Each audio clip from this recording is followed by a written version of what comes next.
Hello বন্ধুরা, তোমরা আমি একটা আজকে একজন জমিদার দেখাইতেছি। দাঁড়াও, দেখবা তোমরা জমিদারটাকে দেখাইতেছি। রাজা বাদশাহ, রাজা বাদশাহ, বেঙ্গালুরের রাজা বাদশাহ, আসাম থেকে আগত। এই যে আমাদের জমিদার, দেখো কি সুন্দর চেয়ারের মধ্যে ঘুমাইছে। কি রে, তুই আজকে ডিউটিত গেলে না? কি ব্যাপার?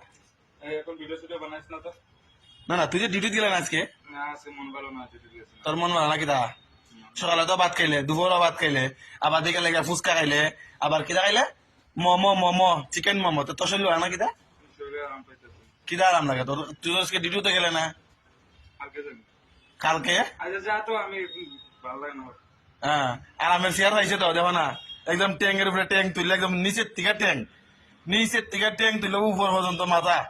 এরপরে বলে আরাম লাগে না। হাই রে জমিদার, সকালে একবার ভাত খাইলো। মনে দুঃখ আছে, বেজান প্রচুর দুঃখ আছে। কিদা গার্লফ্রেন্ডে ধোকা দিছে? আমার গার্লফ্রেন্ড না, তো খেয়ে ধোকা দিছে? ধোকা দেওয়া মাত না। ভাই টেকা লাগালি করছে? না, তাইলে টাকা লাগে? টাকা লাগে কত লাগে? প্রায় 6-7 লাখ।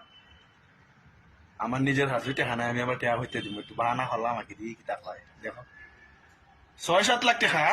সর্বনাশ, আমার রক্ত বেচলো মনে হয় 6-7 লাখ টাকা। ডিউটি চা, কাম না করলে বাত নাই বেঙ্গালুর। তো খাইতাছ যে 3 বেলা মাগ না, একটু বাইবা চিন্তা হইস।